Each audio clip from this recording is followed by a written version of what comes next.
ब्रज जन रंजन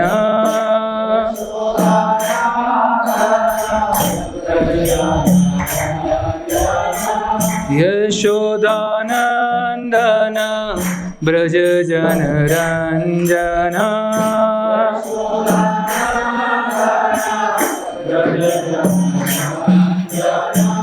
यमुना तीरवनचारी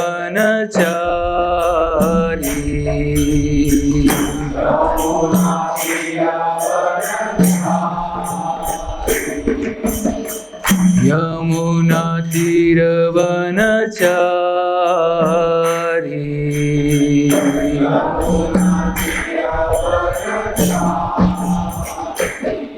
हरे कृष्णा कृष्णा कृष्णा हरे हरे हरे राम राम राम हरे हरे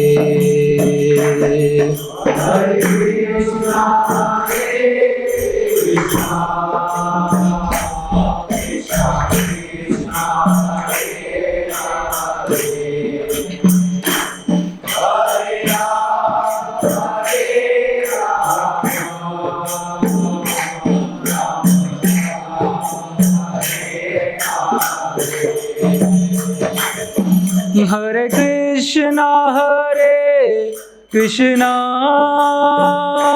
कृष्णा कृष्णा हरे हरे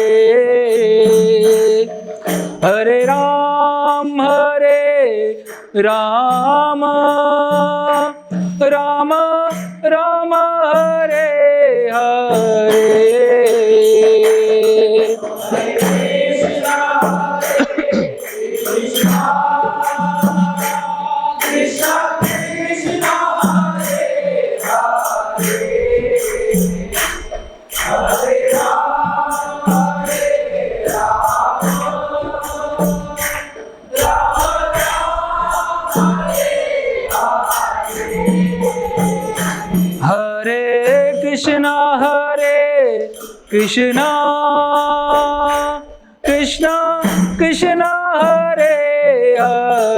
कृष्णा कृष्णा कृष्णा हरे हरे हरे राम राम राम हरे हरे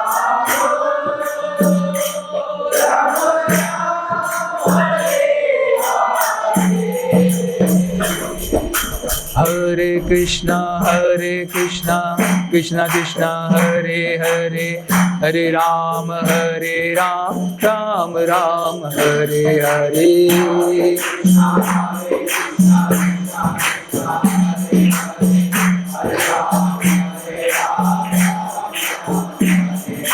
हरे कृष्णा कृष्णा कृष्णा हरे हरे हरे राम राम राम हरे हरे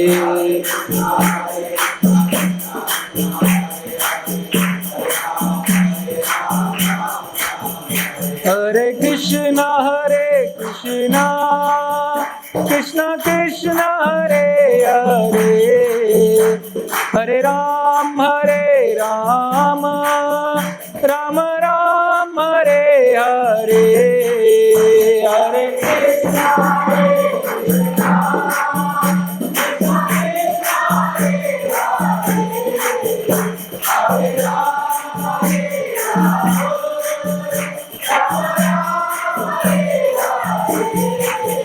हरे कृष्णा हरे कृष्णा कृष्णा कृष्णा हरे हरे हरे राम राम राम हरे हरे हरे कृष्णा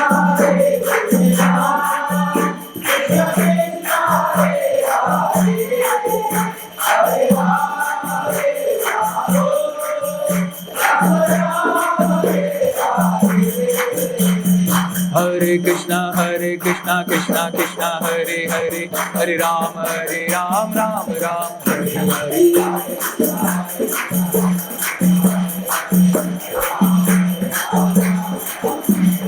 हरे कृष्णा कृष्णा कृष्णा हरे हरे, हरे राम राम राम हरे हरे।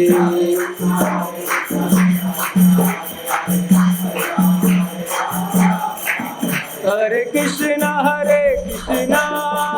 कृष्णा कृष्णा हरे हरे, हरे राम राम राम हरे हरे।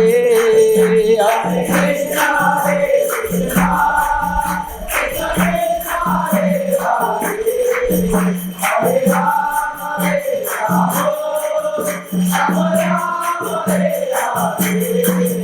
जय राधा श्याम सुंदर राधा श्याम सुंदर राधा श्याम सुंदर राधे।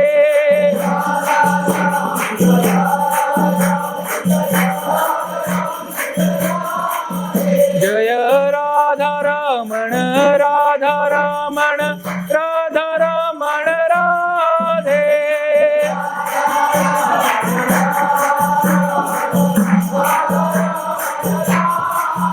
जय राधा गोपाल राधा गोपाल राधा गोपाल राधे।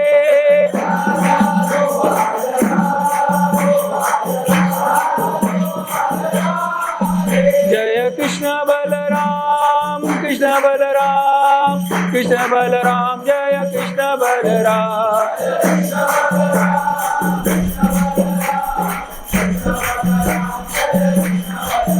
जय वृंदावन धाम वृंदावन धाम वृंदावन धाम, जय वृंदावन धाम।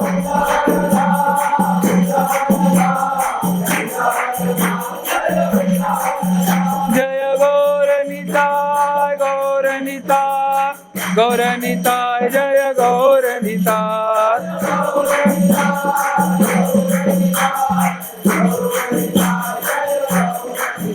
जय जय प्रभुपाद प्रभुपाद प्रभुपाद प्रभुपाद।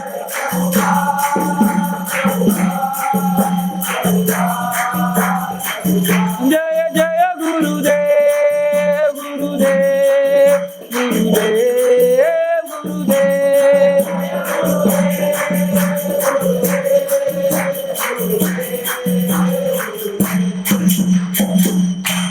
युगधर्म नाम संकीर्तन की जय, श्रील प्रभुपाद की जय, हिताय गौर प्रेमानंदे हरि हरि हरि बोल। ओम नमो भगवते वासुदेवाय।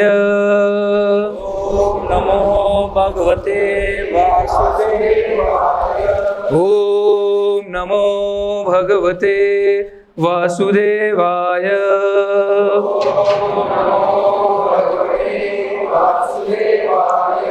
ओम नमो भगवते वासुदेवाय।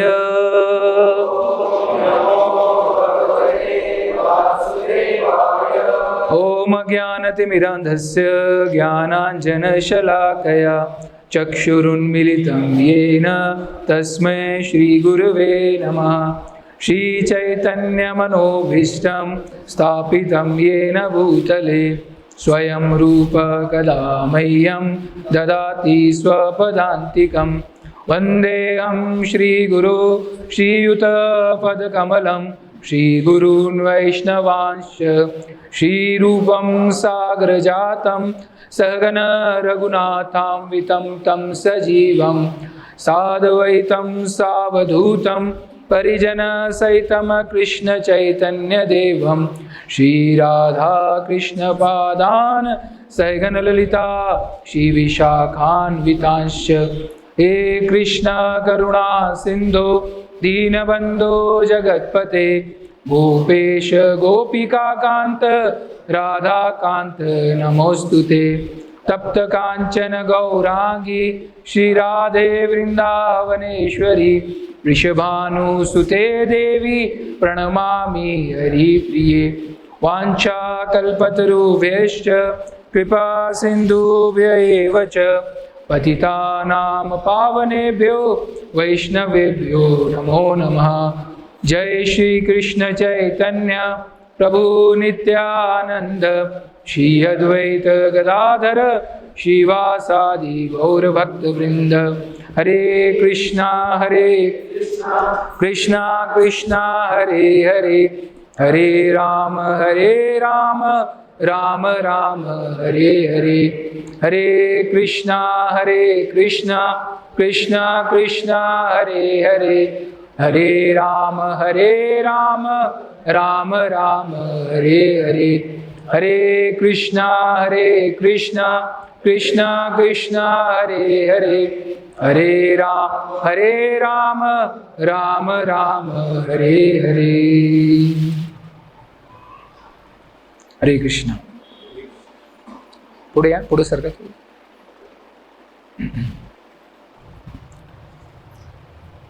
तो आप सभी का बहुत बहुत स्वागत है रविवार के सत्संग कार्यक्रम में। तो आज हम जो श्लोक लेंगे, 2 श्लोक लेंगे। यहाँ पे एक ही श्लोक लिखा है, तो दूसरा श्लोक जो है वो भी छोटा सा है, तो 2 श्लोक साथ में लेंगे। और ये है पहला स्कंद 9वां अध्याय और 14वां श्लोक। तो मेरे पीछे सब दोहराने का प्रयत्न कीजिए। सर्वं कालकृतं मन्य भवतां च यद् प्रियं सपालो यद्विषे लोको वायोरिव घनावलिः। सर्वं कालकृतं मन्ये भवतां च यदप्रियं सपालो यद्वशे लोको वायोरिव घनावलिः। सर्वं कालकृतं मन्ये भवतां च यदप्रियं सपालो यद्वशे लोको वायोरिव घनावलिः। ठीक है। सर्वम, यह सब, कालकृतम, काल द्वारा किया गया, मन्ये, मैं सोचता हूँ, भवतामच, तुम्हारे लिए भी, यत, जो भी, अप्रियम, अप्रिय, सपाल, शासकों समेत, यत वशे, उस काल के वशीभूत, लोक, प्रत्येक लोक में सभी लोग, वायु ले जाती है, इव, सदृश, घन आवली, बादलों का समूह। अनुवाद एवं तात्पर्य श्रील प्रभुपाद जी के द्वारा। श्रील प्रभुपाद की जय। मेरे विचार से यह सब प्रबल काल के कारण है, जिसके वशीभूत होकर व्यक्ति लोक लोक में मारा फिरता है। जिस प्रकार वायु द्वारा बादल इधर उधर ले जाए जाते हैं। तात्पर्य, इस ब्रह्मांड के भीतर का काल नियंत्रण सारे अंतरिक्ष में भी उसी तरह है जिस प्रकार सारे लोकों में है। सारे बड़े बड़े लोग, जिनमें सूर्य भी सम्मिलित है, वायु के बल पर उसी प्रकार नियंत्रित हैं जिस प्रकार बादल वायु के वेग से इधर उधर ले जाए जाते हैं।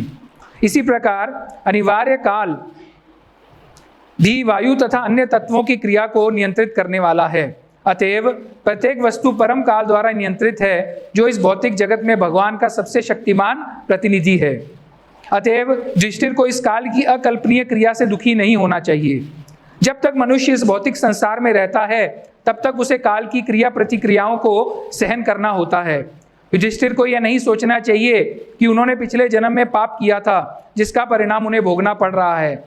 बड़े से बड़े पुण्यात्मा को भी प्रकृति की दशा को भोगना पड़ता है, लेकिन पुण्यात्मा भगवान के प्रति श्रद्धावान होता है, क्योंकि वह प्रामाणिक ब्राह्मण तथा धर्मात्मा वैष्णव द्वारा निर्देशित होता है।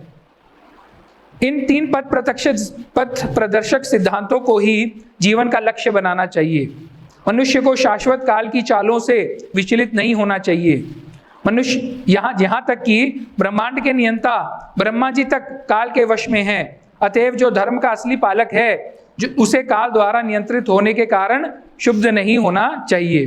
16वां श्लोक जो है, न ह्यस्य कैर्चित् पुमान् वेद विविद्धि सतम यद् जिज्ञासा युक्ता मुह्यन्ति कवयोपि ही।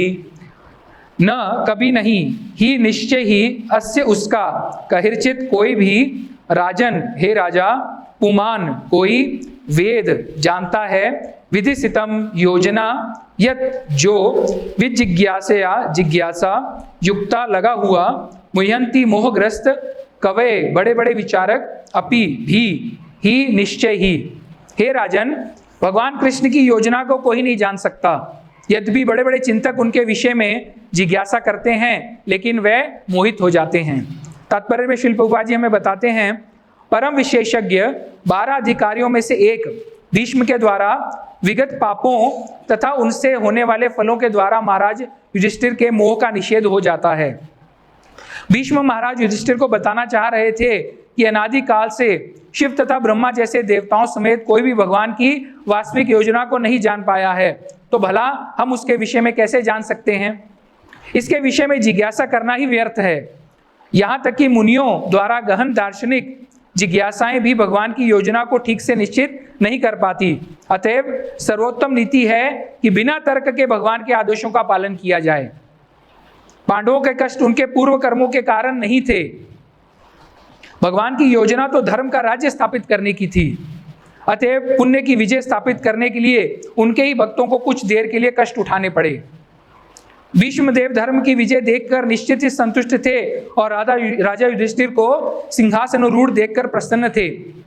यद्यपि वे स्वयं उनके विरुद्ध लड़े थे। भीष्म जैसा महान योद्धा भी कुरुक्षेत्र के युद्ध को नहीं जीत सका, क्योंकि भगवान यह दिखाना चाहते थे कि पाप कभी पुण्य को नहीं जीत सकता, चाहे कोई भी कुछ भी करना चाहे। भीष्मदेव भगवान के महान भक्त थे, लेकिन उन्हें भगवान की इच्छा अनुसार पांडवों के विरुद्ध युद्ध करना पड़ा, क्योंकि भगवान यह दिखलाना चाह रहे थे कि भीष्म जैसा योद्धा भी विपक्ष से लड़ने पर जीत नहीं सकता। बहुत ही सुंदर दोनों श्लोक हैं। एक्चुअली ये जो 9वां अध्याय है, इसमें से ये 2 श्लोक हैं। अगला श्लोक जो है वो फिर 11वें अध्याय से है। तो इसकी थोड़ी सी पृष्ठभूमि जो है वो हम देखना चाहेंगे। ये जो अध्याय है इसका नाम क्या है? भगवान कृष्ण की उपस्थिति में भीष्मदेव का देह त्याग। इसके पहला वाला अध्याय कौन सा था? कुंती महारानी की प्रार्थनाएं। तो जब कुंती महारानी प्रार्थनाएं अपनी समाप्त करती है तो फिर से कृष्ण जो है वो क्या कहते हैं, मैं अब द्वारका जाना चाहता हूं। लेकिन युधिष्ठिर महाराज जो हैं वो क्या करते हैं, उन्हें रुका लेते हैं। बहुत विनय करते हैं, बहुत उनसे हाथ जोड़ के प्रार्थना करते हैं। तो कृष्ण भी क्या करते हैं, उनकी आज्ञा मानकर थोड़ी देर रुक जाते हैं वहां पे। और साथ में वो क्या कहते हैं युधिष्ठिर महाराज को कि चलिए। उस वक्त क्या होता है, युधिष्ठिर महाराज को विषाद होता है, थोड़ा सा दुख होता है। थोड़ा सा नहीं, बहुत दुखी होते हैं वो। क्यों दुखी होते हैं? युद्ध के बाद युधिष्ठिर महाराज क्यों दुखी होते हैं? देखिए, युद्ध के पूर्व कौन दुखी होता है? कौन दुखी होता है? युद्ध के पहले कौन दुखी हुआ था? अर्जुन दुखी हुआ था ना। अर्जुन विषाद, अर्जुन को दुख हुआ था। किस लिए दुख हुआ था? कि मैं अपने ही परिवार वालों का वध मैं कैसे करूंगा, कैसे करूं, है ना। मोहग्रस्त हो गया था। और युद्ध के बाद कौन दुखी हुए? युधिष्ठिर महाराज। तो इसके पीछे युधिष्ठिर महाराज दुखी हो सकते थे क्या, बताइए? अब भगवत गीता तो कहीं जा चुकी है ना, तो केवल अर्जुन ने नहीं, युधिष्ठिर महाराज ने भी सुनी थी। तो युधिष्ठिर महाराज दुखी क्यों हुए? उसके पीछे क्या कारण हो सकता है? उसके पीछे का कारण जो है वो ये अध्याय है। भगवान कृष्ण की उपस्थिति में भीष्मदेव का देह त्याग। कृष्ण क्या करना चाहते थे? उनका जो परम भक्त है, कौन परम भक्त है उनका? भीष्म पितामह, उनको दर्शन देना चाहते थे, उनके सम्मुख उपस्थित रहना चाहते थे। क्यों रहना चाहते थे? क्योंकि भीष्म पितामह जो थे वो क्या करने वाले थे? अपना देह त्याग करने वाले थे। तो ये सब भगवान की योजना थी। जैसे कि अभी ये 16वें श्लोक के तात्पर्य में प्रभुपाद जी ने एकदम स्पष्ट बता दिया हमें कि ये सब भगवान की योजना। और भगवान की योजना जो है वो ब्रह्मा जी और शिव जी तक नहीं जान सकते। आप विचार करिए, यहां पे बताया गया है परम विशेषज्ञ जो हैं वो 12 अधिकारी हैं, 12 महाजन हैं। कौन कौन से 12 महाजन हैं आपको पता है? कौन कौन से हैं? जो भगवान के तत्व को पूर्णतः जानते हैं। एक एक करके बताइए, हाथ ऊपर करके सभी को। हाँ बताइए। नारद मुनि और बलि महाराज और स्वयंभू मनु महाराज। नारद अलग, मनु महाराज और भीष्म पितामह, और गिनते जाइए कितने हो गए। हाँ, प्रहलाद महाराज, हाँ, चतुष कुमार और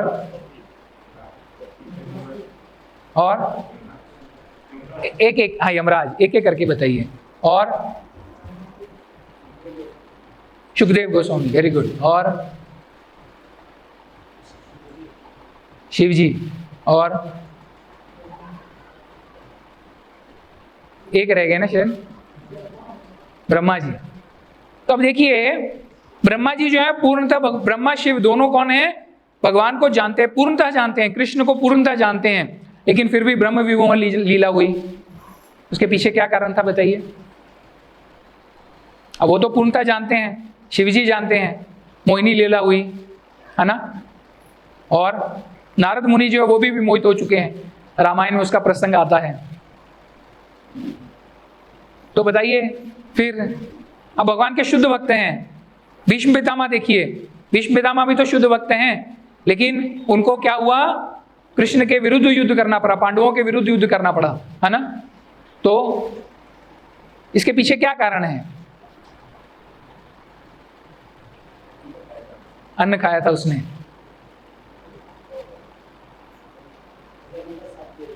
हाँ, धर्म का अधर्म का साथ दिया था।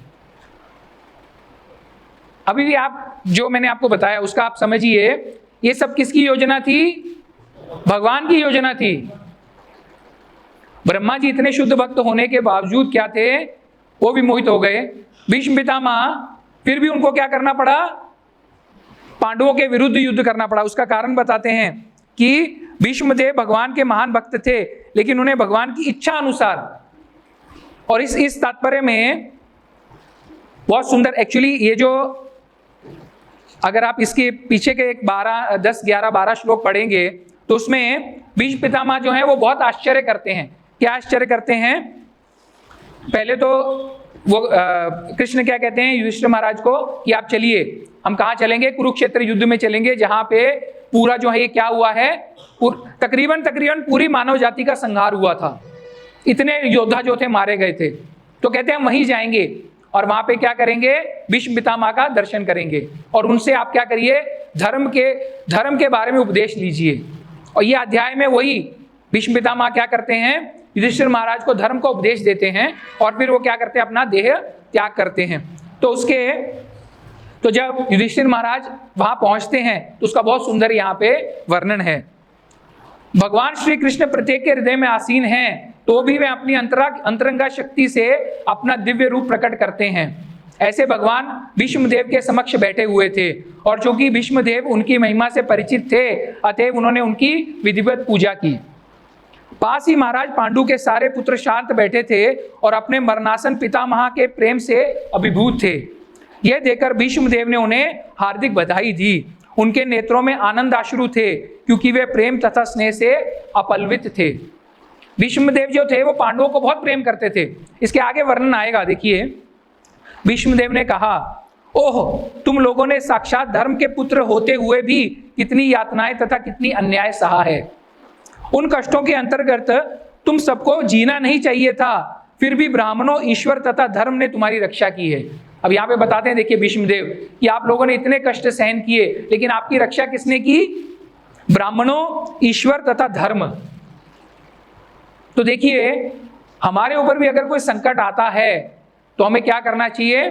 कौन हमारी रक्षा कर सकते हैं? ब्राह्मण, ईश्वर तथा धर्म। यदि आप धर्म पारायण हैं तो धर्म क्या करेगा? धर्म आपकी रक्षा करेगा। ब्राह्मणों के प्रति अगर आप ब्राह्मणों का आदर करते हैं, ब्राह्मणों का सत्कार करते हैं, उनके प्रति आपके मन में श्रद्धा है, तो ब्राह्मण जो है, ब्राह्मणों का आशीर्वाद जो है वो क्या करेगा, आपकी रक्षा करेगा। और तीसरा क्या है, ईश्वर कृष्ण। तो क्या किया उन्होंने यहाँ तुम्हारी रक्षा की है। जहां तक मेरी पुत्र वधू कुंती का संबंध है, वह महान सेनापति पांडु की मृत्यु होने से विधवा हो गई और अनेक पुत्रों के कारण उसे घोर कष्ट को भोगना पड़ा। देखिए कुंती महारानी के ऊपर कितनी सारी परेशानी आई, छोटी सी उम्र में क्या हुआ, वो विधवा हो गई, लेकिन फिर भी क्या हुआ, उसके बावजूद क्या हुआ, उनके 5 पुत्र भी थे, लेकिन फिर भी उनको क्या करना पड़ा, कष्ट उठाना पड़ा, कष्ट सहना पड़ा ना कुंती महारानी को। तो यहाँ पे भीष्म पितामह क्या कह रहे हैं, और अब जब तुम लोग बड़े हो गए हो तो भी वे तुम्हारे कर्मों के कारण काफी कष्ट उठा रही है। अब जो दुष्ट क्रीड़ा थी, जुआ किसने खेला था, तो पांडवों ने खेला था ना। लेकिन इसके आगे जाके हमें तात्पर्य में श्रील प्रभुपाद जी इससे भी और अच्छा इसका जो मर्म है वो हमें बताएंगे। तो क्या कहती हैं कि तुम्हारे कर्मों के कारण उसे कष्ट उठाना पड़ रहा है। जुआ तो तुमने खेला था, लेकिन सजा किसको मिल रही है, कुंती महारानी को, है ना। तो इसके अगला श्लोक जो है वो हम आज जो है वो उस पर चर्चा कर रहे हैं। मेरे विचार से ये सब प्रबल काल के कारण है, जिसके वशीभूत होकर व्यक्ति लोक लोक में मारा मारा फिरता है, जिस प्रकार वायु द्वारा बादल इधर उधर ले जाए जाते हैं। तो जीव की स्थिति किसके सदृश बताई गई है, बादल। जैसे वायु जो है बादल को क्या करती है, इधर उधर लेके जाती है, उसी प्रकार से प्रबल काल जो है वो क्या करता है, जीव को इधर से उधर लेके जा रहा है। और काल किसका प्रतीक है, काल किसका प्रतीक है,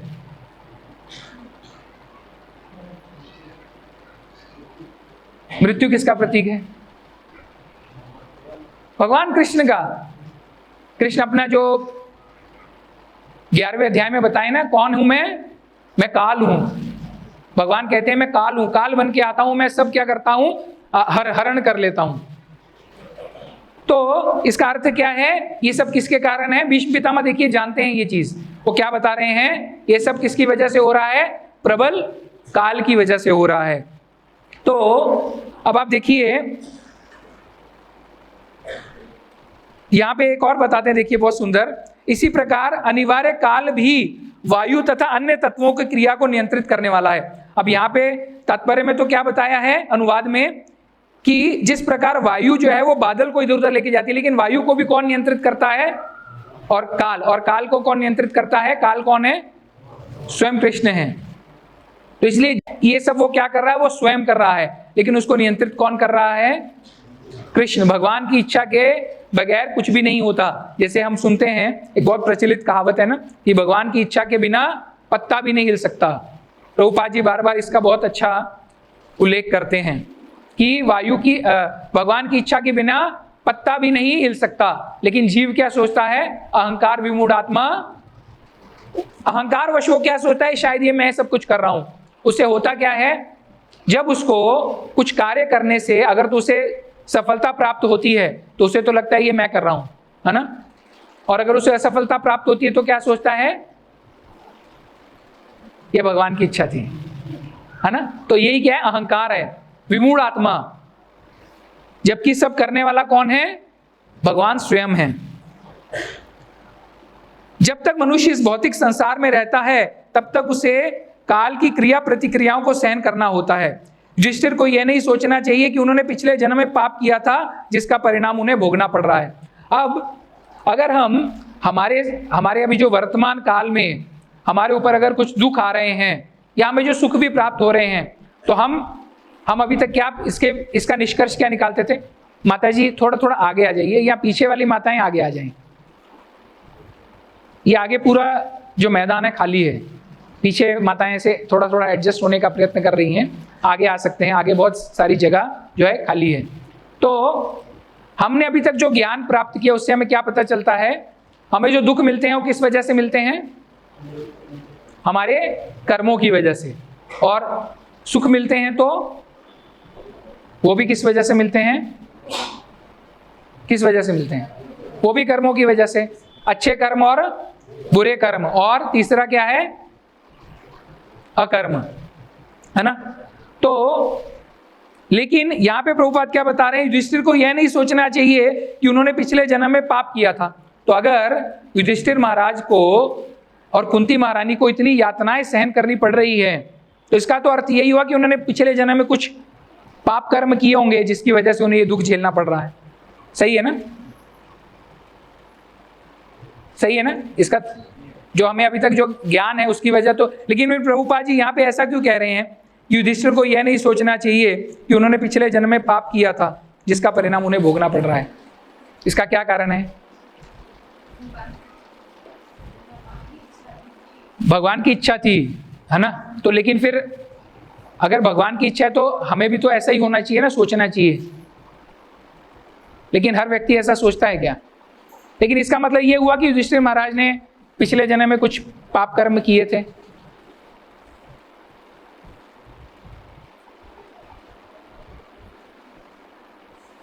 क्या विचार है आपका इसके बारे में?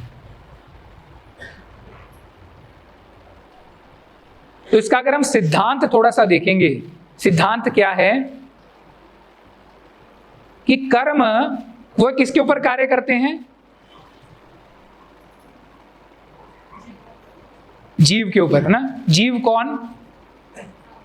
जो सामान्य जीव हैं, है ना। लेकिन जो भगवान के शरणागत जीव हैं, शरणागत जीव हैं, अभी युधिष्ठिर महाराज को अभी विषाद क्यों हो रहा था कि मेरी वजह से केवल जो मैं राज्य भोगना चाहता था, राज्य तो मुझे प्राप्त हो गया, राज्य भोगना चाहता था, लेकिन मुझे इस राज सिंहासन पर बिठाने के लिए क्या करना पड़ा? इतने सारे जीवों को अपना बलि देनी पड़ी।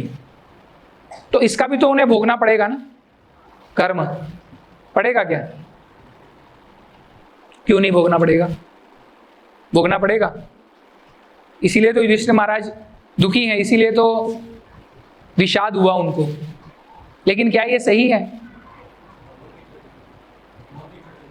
भगवान की इच्छा थी, फिर युधिष्ठिर महाराज दुखी क्यों हो रहे हैं? भगवत गीता में अर्जुन को युद्ध करने के लिए कृष्ण ने क्या आदेश दिया? मेरे लिए युद्ध कर, सर्वधर्मान परित्यज्य माम एकम शरण, मेरी शरण में आ जा और क्या कर? तू युद्ध कर। तो अगर अर्जुन अगर कृष्ण की इच्छा के अनुसार युद्ध कर रहा है तो क्या हो गया? कर्म हुआ या विकर्म हुआ या अकर्म हुआ? अकर्म हुआ। तो भगवान की इच्छा के लिए कर रहा था, तो उसके ऊपर क्या है? कोई भी पाप या पुण्य जो है वो कार्य नहीं करेगा। और हमें यही समझना चाहिए। क्या समझना है? जो भी जीव भगवान के शरणागत है उसका पूरा उत्तरदायित्व कौन ले लेते हैं? भगवान स्वयं ले लेते हैं। इसका सबसे बड़ा उदाहरण कौन है? पांडव स्वयं हैं। और कौन सा बड़ा उदाहरण है? सोचिए। परीक्षित महाराज और प्रहलाद महाराज और हाँ एक मिनट, अमरीश प्रभु जी, सचिन प्रभु जी बोला। शिवास पंडित दास, हाँ शिवास पंडित प्रभु, हाँ शिल प्रभुपाद। आप प्रभुपाद को भूल जाते हैं हमेशा, मैंने देखा है। जो नजदीक है वो हम भूल जाते हैं। प्रभुपाद का जीवन जो है उन्होंने कितना कष्ट सहा कि नहीं सहा। तो हमें ये विचार करना चाहिए कि प्रभुपाद जी ने कुछ पूर्व जन्म में क्या किया होगा, कुछ पाप कर्म किए होंगे इसलिए उनको इतनी कष्ट सहने पड़े। तो नहीं, ये भगवान की योजना थी। भगवान अपने भक्त को क्या करना चाहते थे? क्या करना चाहते थे? श्रेय देना चाहते थे। अगर प्रभुपाद को इतने कष्ट नहीं आए होते तो आज हम यहाँ पे बैठे ही नहीं होते, आज इस्कॉन की स्थापना ही नहीं हुई होती। तो इसीलिए इससे हमें क्या शिक्षा मिलती है कि हमें क्या करना चाहिए? भगवान को शरणागत हो जाना चाहिए। भगवान को हम जैसे ही शरणागत हो जाते हैं तो भगवान क्या करते हैं? उस जीव का पूरा उत्तरदायित्व अपने ऊपर ले लेते हैं। अभी देखिए, आप सभी जानते हैं कुछ दिन पूर्व जो है परम पूज्य कदम कानन महाराज जी ने अपना शरीर छोड़ा, है ना। उनको क्या हो गया था? उनको कैंसर हो गया था। तो क्या हमें ये विचार करना चाहिए कि महाराज जी ने कुछ पूर्व जन्म में कुछ गलत कार्य या कुछ पाप कर्म किए होंगे जिसकी वजह से उनको ये सजा प्राप्त हुई है, ऐसा सोचना चाहिए? उससे भी हमें क्या शिक्षा मिलती है? भगवान उनके द्वारा हमें कुछ बताना चाहते थे। आज कदम कानन महाराज जी ने जो अपना शरीर छोड़ा वो एक आदर्श है सबके लिए, हम सभी के लिए। क्यों? कि जीवन भर उन्होंने अपना पूर्ण जीवन जो था वो कृष्ण भावनामृत, कृष्ण शिल प्रभुपाद जी के आंदोलन के लिए समर्पित किया। और अंत समय में भी उनके शरीर में इतना वेदना था, इतना तकलीफ था, लेकिन शरीर कैसे छोड़ना चाहिए उसका भी उन्होंने हमें उदाहरण दिया। प्रभुपाद जी ने भी ऐसे ही किया ना। प्रभुपाद जी का जो जीवन है पूर्णतः हमारे लिए उदाहरण है। देखिए, अगर आप महाराज जी के कुछ आखिर के 3-4 दिनों का आप अगर विवरण सुन रहे होंगे तो आप जान रहे होंगे कैसे उन्होंने सिर्फ वो जल ले रहे थे। यही स्थिति प्रभुपाद की भी थी। प्रभुपाद अपने अंत समय में केवल चरणामृत ग्रहण करते थे, लेकिन फिर भी उन्होंने, आपको मालूम है, उनका लास्ट मोमेंट तक वो भागवतम का अनुवाद कर रहे थे। प्रभुपाद डिक्टाफोन लेके धीरे धीरे बोल रहे थे और अनुवाद कर रहे थे। और यही स्थिति कदम कानन महाराज जी की भी थी। मैं पढ़ रहा था, मुझे उन महाराज जी का नाम स्मरण नहीं आ रहा। वो महाराज जी बताते हैं कि जब मैं कदम कानन महाराज जी से मिलने गया, उनके शरीर में बिल्कुल भी शक्ति नहीं थी, लेकिन जैसे ही उन्होंने देखा कि महाराज जी आए हैं तो उन्होंने इससे चर्चा शुरू किया। कदम कानन स्वामी महाराज जी क्या कहते हैं? मेरी बहुत इच्छा है कि न्यूयॉर्क में प्रचार जो है बढ़ाया जाए। और वो प्रचार कैसे बढ़ाना है इसका उन्होंने पूरा जो प्लानिंग था वो किया हुआ था। आप सोचिए, महाराज जी कितने देर यहां पे रहने वाले हैं उनको किसी को नहीं पता, लेकिन उनकी प्लानिंग क्या चल रही है कि न्यूयॉर्क में प्रचार जो है बढ़ाना है। तो महाराज जी बता रहे थे, जिन्होंने ये बताया, जिन्होंने कदम कानन स्वामी महाराज जी के लिए शब्दांजलि श्रद्धांजलि लिखी, बोलते मैं उनका उत्साह देख के मैं हैरान था। और कहते उन्होंने मेरे से 15-20 मिनट बात किया और पूरा मुझे प्लानिंग बताया कि न्यूयॉर्क में हमें प्रचार कैसे बढ़ाना है। और कहते फिर एकदम से वो चुप हो गए। क्यों चुप हो गए? क्योंकि उनमें उतनी ही शक्ति थी। बस शक्ति किस लिए थी? केवल प्रचार के विषय में चर्चा करने के लिए। तो ये जो उदाहरण है, इससे भगवान हमें क्या दिखाना चाहते हैं कि उस जीव का पूर्णतः उत्तरदायित्व जो है वो कौन है? भगवान स्वयं अपने ऊपर ले लेते हैं। और निश्चित ही ऐसा जो भक्त है वो कहां जाता है? भगवान के गोलोक धाम जाता है। जो अंत समय में भी भगवान का जो संदेश है उसका प्रचार करने के विषय में सोच रहा है। और भगवान तो स्वयं कहे हैं ना भगवत गीता में कि वो भक्त मुझे सबसे प्रिय है जो मेरे इस संदेश का प्रचार करता है।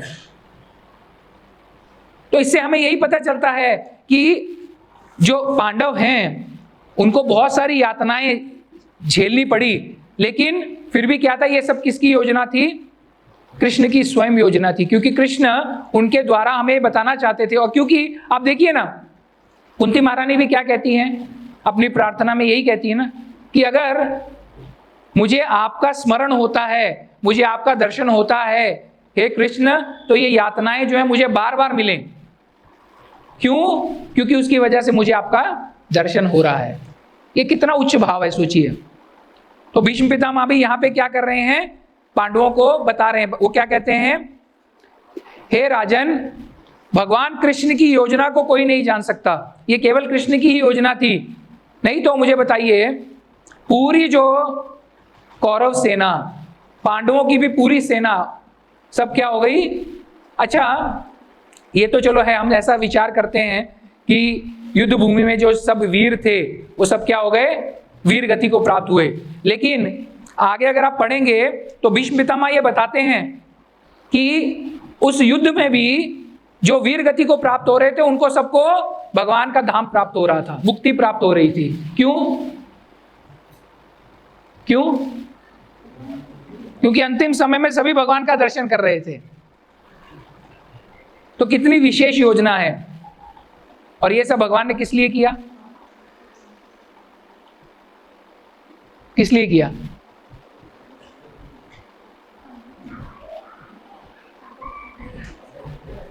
धर्म की स्थापना के लिए। और उस समय अधर्मी राजा बहुत बढ़ गए थे, अधर्मी क्षत्रिय राजा जो थे बहुत ज्यादा बढ़ गए थे, और उनका पूरों का विनाश करने के लिए और पृथ्वी का भार कम करने के लिए भगवान ने ये पूरी योजना की। महाभारत का युद्ध जो था वो केवल और केवल भगवान की इच्छा के अनुसार हो रहा था। नहीं तो मुझे बताइए, भगवान जब शांति दूत बन के गए थे तो क्या शांति संभव नहीं थी? भगवान अगर कुछ करना चाहते हैं, हम ऐसा सुनते हैं शास्त्रों में कि भगवान को अगर सृष्टि का निर्माण भी करना है ना, तो भगवान को कोई हाथ हिलाने की आवश्यकता नहीं है। अगर वो भगवान केवल विचार करते हैं तभी भी सृष्टि क्या होती है? सृष्टि का क्या होता है? क्या होता है? विनाश होता है, स्थापना। सब सो रहे हैं मुझे लगता है शायद। सृष्टि की रचना हो जाती है केवल विचार करने से। तो भगवान स्वयं शांति दूत बन के गए हैं, तो क्या यह संभव नहीं था कि दुर्योधन जो है वो मान जाता? संभव तो था, लेकिन फिर भी भगवान की इच्छा क्या थी? भगवान क्या करना चाहते थे? भगवान महाभारत का युद्ध करना चाहते थे और पृथ्वी का जो है वो भार कम करना चाहते थे। देखिए, प्रभुपाद यहां पे बताते हैं तात्पर्य में, भीष्म महाराज युधिष्ठिर को बताना चाह रहे थे कि अनादिकाल से शिव तथा ब्रह्मा जैसे देवताओं समेत कोई भी भगवान की वास्तविक योजना को नहीं जान पाया, तो भला हम उसके विषय में कैसे जान सकते हैं? इसके विषय में जिज्ञासा करना ही व्यर्थ है। अब जो ज्ञानी है वो जिज्ञासा करते हैं। वो क्या जिज्ञासा करते हैं? कि भगवान ये सृष्टि की रचना क्यों करते हैं, इसके पीछे क्या कारण है। लेकिन यहाँ पे तात्पर्य में श्रील प्रभुपाद जी क्या बताते हैं कि हमारी वो जो जिज्ञासा है वो भी व्यर्थ है, क्योंकि भगवान की योजना को कोई भी नहीं समझ सकता। इसीलिए अतएव सर्वोत्तम नीति है कि बिना तर्क के भगवान के आदेशों का पालन किया जाए। रामायण में भी एक बहुत सुंदर चौपाई आती है, होई है वही जो राम रचि राखा, को तर्क करे बढ़ाए शाखा। मतलब ये किस प्रसंग में आता है? आपको पता है किस प्रसंग में आती है ये चौपाई?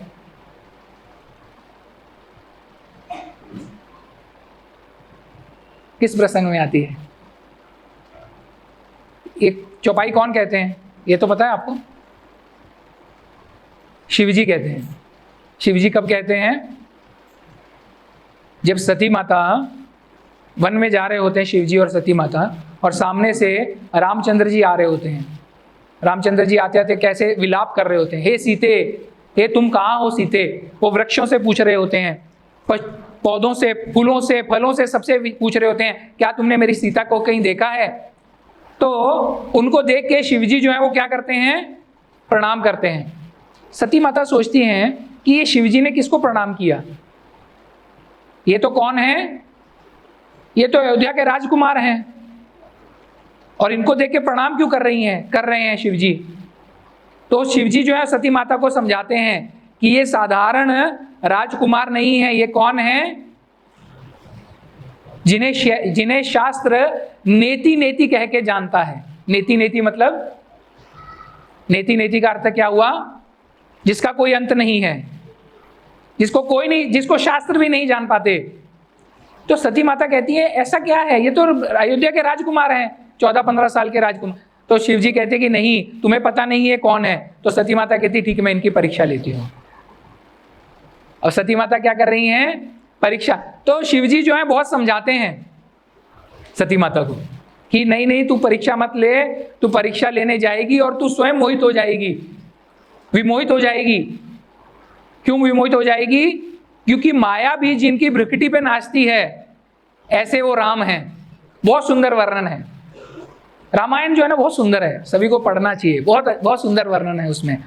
तो क्या बताते हैं कि माया भी जिनकी भ्रुकुटी पे नाचती है, तो उनकी परीक्षा लेना चाहती है। तो सती माता कहती नहीं, मैं तो जाऊंगी, मैं तो परीक्षा लूंगी। उस समय शिवजी जो है वो क्या कहते हैं? शिवजी एक पेड़ के नीचे बैठ जाते हैं, ध्यान मग्न हो जाते हैं और ये चौपाई कहते हैं, हुई है वही जो राम रचि राखा, को तर्क करे बढ़ाए शाखा। तर्क से क्या होता है, शाखाएं बढ़ती हैं। प्रभु जी आपने ऐसा कहा था, ऐसा तो हो नहीं सकता, तो उसका उत्तर मिलेगा प्रभु जी ऐसा तो फिर ऐसा कैसे नहीं है।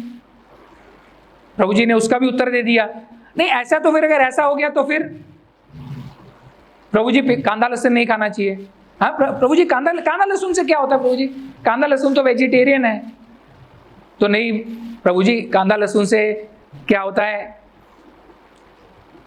शरीर में उद्विग्न होता है। तो प्रभु जी लेकिन डॉक्टर तो बोलते हैं कि कांदा लहसुन खाना चाहिए, अगर कांदा लहसुन खराब होता तो डॉक्टर क्यों बोलते। तो भाई हाँ सही है, कांदा लहसुन जो है वो क्या है, आपके शरीर को शक्ति देगा, लेकिन उससे क्या होगा, आप फिर से इंद्रिय भोग में पड़ोगे। तो प्रभु जी इंद्रिय भोग करने में क्या अड़चन है प्रभु जी।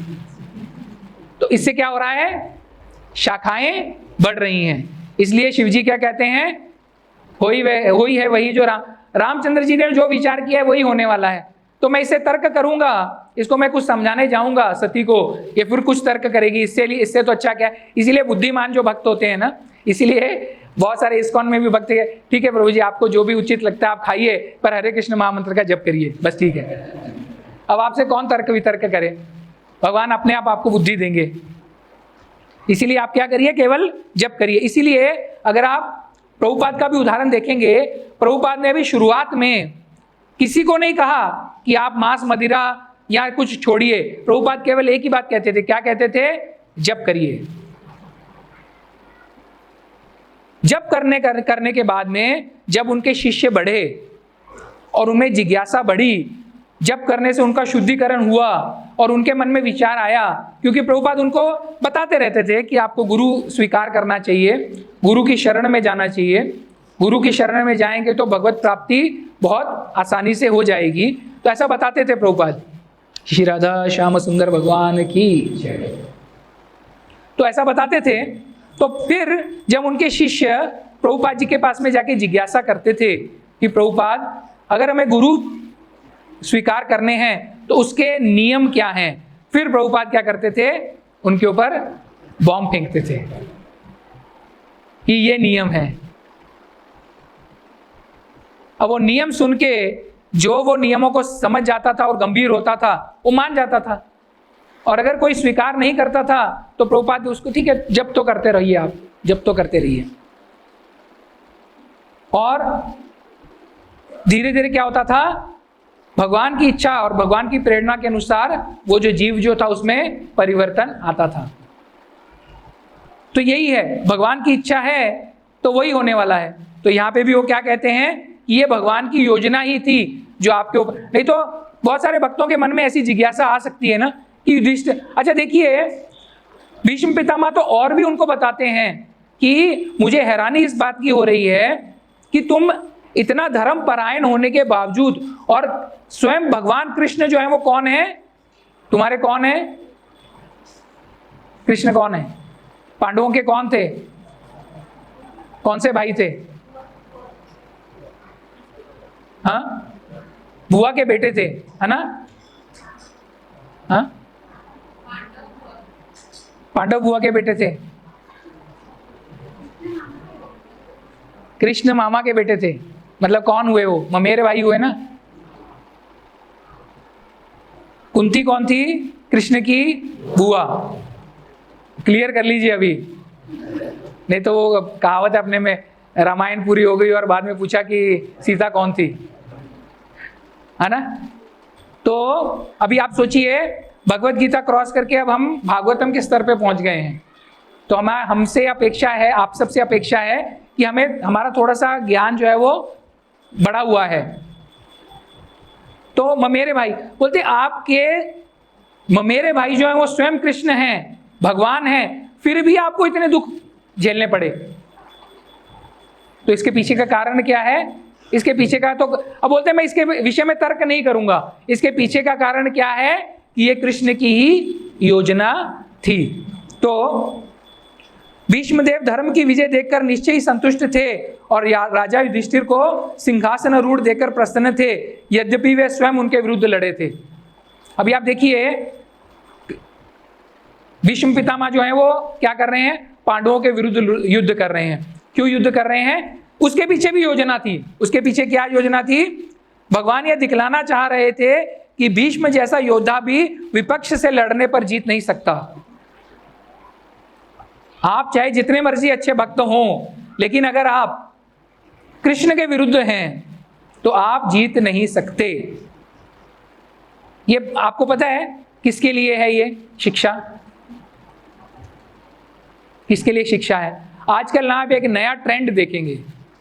आजकल ये जो व्हाट्सएप गुरु महाराज आ गए हैं ना हमारे, उसकी वजह से हमें बहुत बहुत अच्छा विचित्र ज्ञान प्राप्त होता है।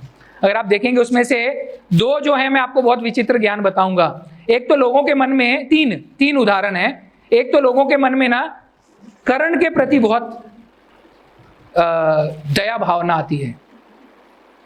उस दिन भी मुझे कौन से प्रभु जी मिले थे, एक्चुअली मैंने वो ग्रंथ पढ़ा नहीं है, लेकिन मराठी में ग्रंथ है, बहुत प्रसिद्ध ग्रंथ मृत्युंजय।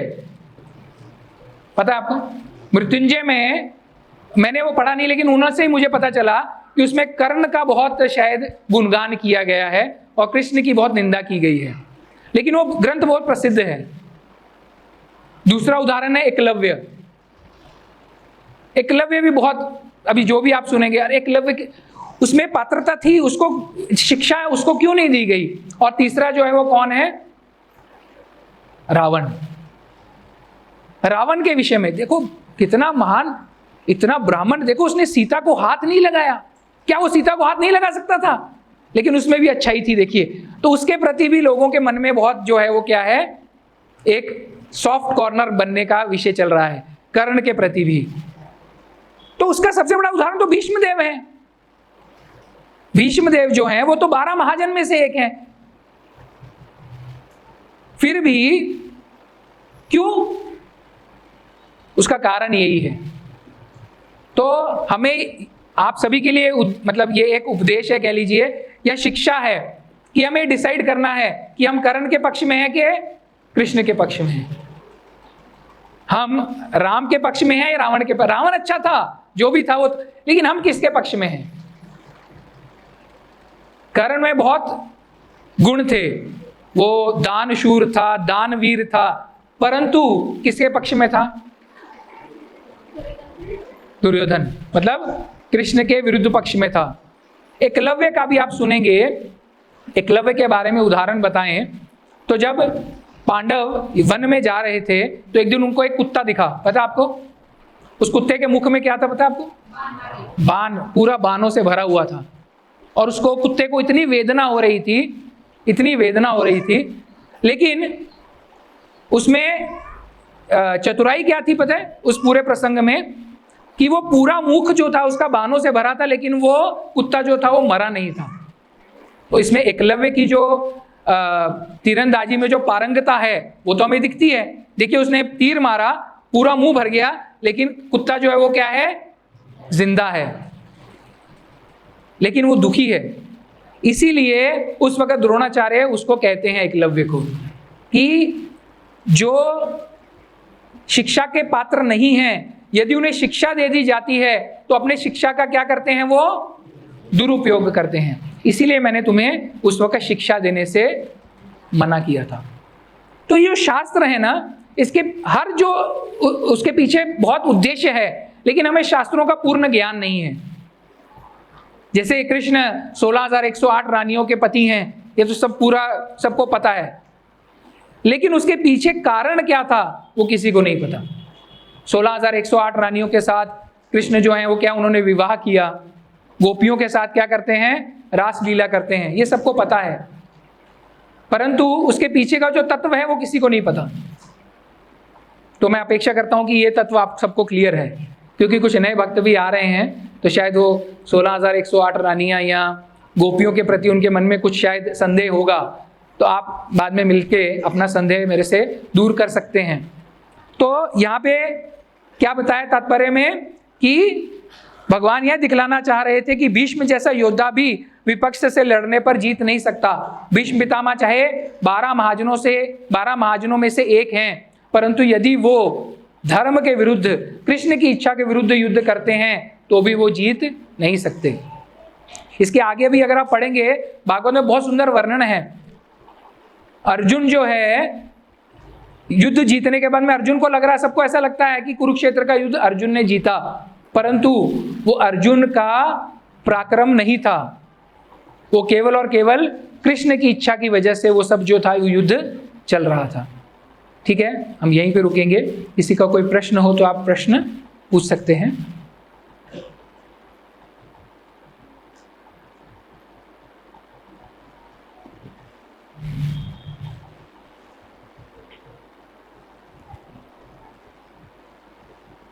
ठीक है, आपका आज सभी ने बहुत धैर्यपूर्वक ये लेक्चर सुना।